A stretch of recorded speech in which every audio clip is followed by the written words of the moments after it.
la parola a Lorena Dal Pozzo, sovrintendente ai beni librari della Regione Veneto.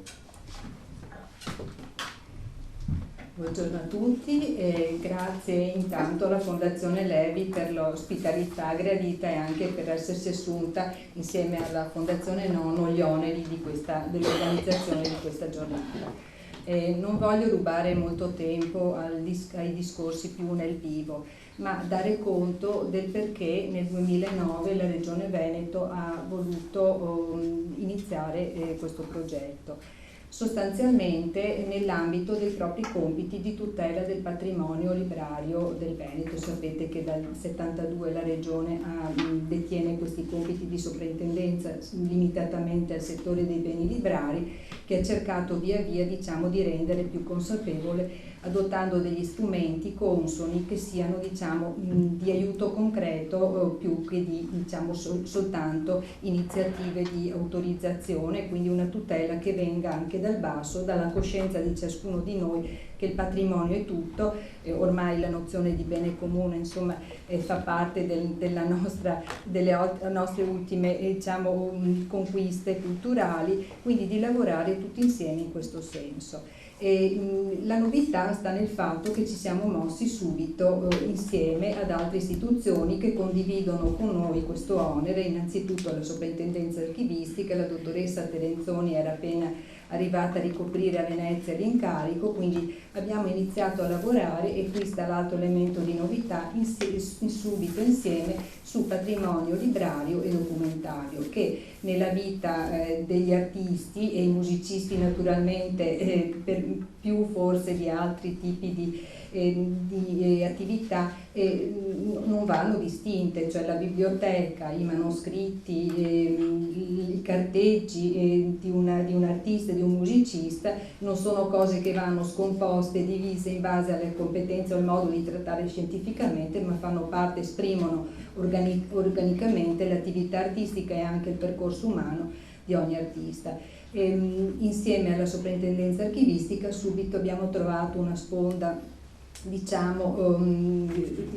tutte le altre istituzioni veneziane, in pratica, a iniziare dalla Fondazione Archivio Luigi Nono, che si è assunta anche l'onere con un certo coraggio, perché lì c'erano alcune idee di fondo, ma strumenti operativi al momento pochi, anche scarsissimi finanziamenti. Ha accettato questa piccola avventura insieme a Claudia Vincis, poi Paolo Dalmolin e da ultimo Giulia Clera, che hanno continuato con noi questo percorso. Però anche la Fondazione Levi ha subito risposto. Mi piace ricordare qui Giovanni Morelli, che fin dall'inizio è stato con noi, già un po' stanco, e malgrado ciò ha partecipato ai nostri incontri, trasmettendoci quel carisma e quella passione autentica e molto, molto profonda che aveva verso la musica, intesa nel senso più ampio e onnicomprensivo possibile, senza gerarchie di musica alta o bassa o distinzioni di tipologie di genere. Vitale Fano, che anche è stato con noi, e anche l'associazione Ars et Labor, che ultimamente invece è emigrata, ma ci sostiene sempre. Perché abbiamo iniziato questa avventura? Perché ci eravamo resi conto in modo anche intuitivo che il patrimonio musicale del Novecento veneto doveva essere rilevante. E secondo punto, volevamo che possibilmente rimanesse nel territorio, non per motivi di senso di possesso, ma perché anche questa è una nozione che via via nel tempo si è acquisita. I beni culturali tendenzialmente dovrebbero poter restare nel loro contesto di appartenenza. Crediamo che se la musica del Novecento veneto si è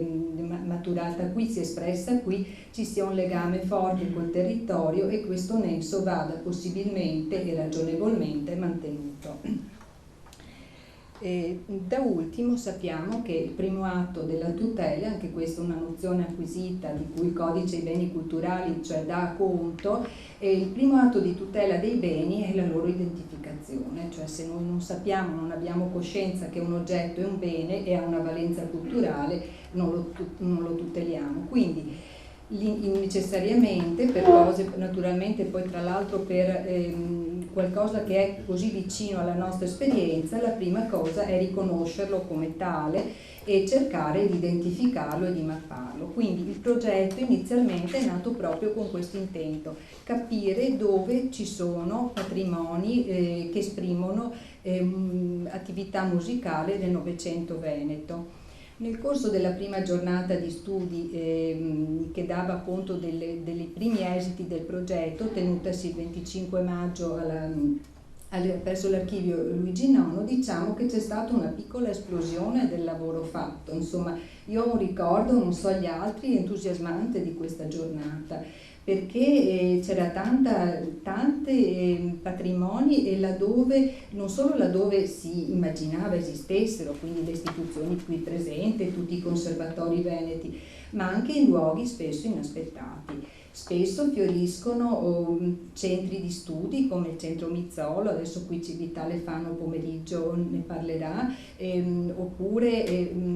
fondi nascosti in biblioteche civiche, il fondo della banda nella civica di Mestre, banda musicale civica di Mestre, oppure il fondo del musicologo, critico musicale, musicista Beniamino Dal Fabbro, biblioteca civica di Belluno, ma anche altre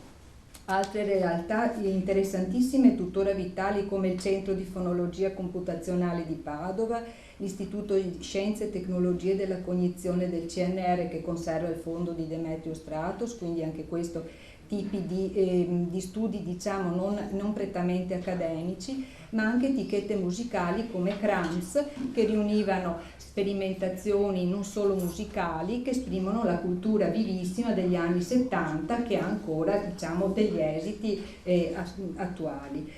Quindi quel ricordo non volevamo che si spegnesse pur tra le difficoltà di lavorare in una materia fluida diciamo e anche con pochi strumenti.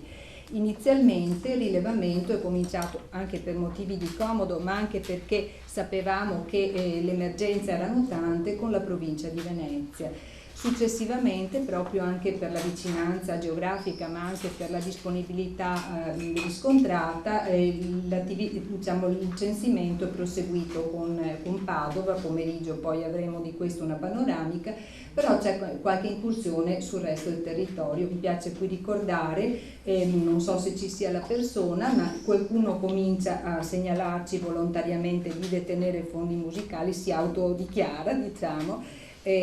a Montecchio Maggiore, presso la Biblioteca Civica, ad esempio, esiste il fondo di Silvio Geccato, morto nel 94, che era un nativo di Montecchio, studioso di composizione musicale, cibernetica, linguistica, estetica, filosofia e tecnica della comunicazione, che ha donato tutto il suo fondo bibliografico e anche i suoi diciamo, materiali di studio alla biblioteca locale, e abbiamo già iniziato l'attività di catalogazione. Ma perché siamo qui oggi? A parte l'illustrazione di quello che è stato trovato per sommi capi, per dare un'idea della ricchezza, appunto lavorando sia pure in una zona limitata di patrimonio, volevamo capire anche che tipo di strumenti dentro le istituzioni più importanti si stanno attivando per la tutela, ma soprattutto anche per l'accesso al materiale. Cosa si sta facendo? Questo non solamente per due motivi: per coordinare diciamo, le azioni comuni da parte delle istituzioni che posseggono dimensioni tali da poterlo consentire, cioè hanno personale dedicato, per esempio qualche fondo proprio. D'altra parte per fornire anche a chi ai privati, a chi detiene piccoli fondi, a volte piccolissimi, per dare dei punti di riferimento, per sapere come fare, per conoscere e per tutelare nei modi più opportuni questo patrimonio. Quindi l'invito oggi è di passare a una fase, diciamo 2 di questo progetto, cioè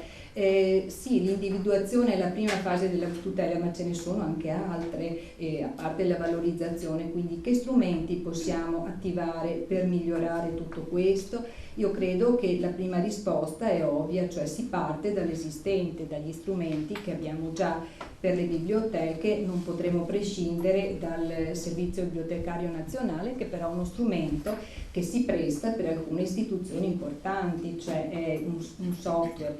che lavora in rete, che fa capo appunto all'indice nazionale, articolati in poli locali. Ecco, biblioteche di certe dimensioni possono sostenere quello, il privato sicuramente no. SBN però dà indicazioni tipo bibliografico, la musica è molto di più, è anche musica manoscritta, partiture, ma anche materiali così accessori, da bozzetti a programmi di sala. Ecco, probabilmente sarà necessario un accesso integrato a questi materiali. Ecco,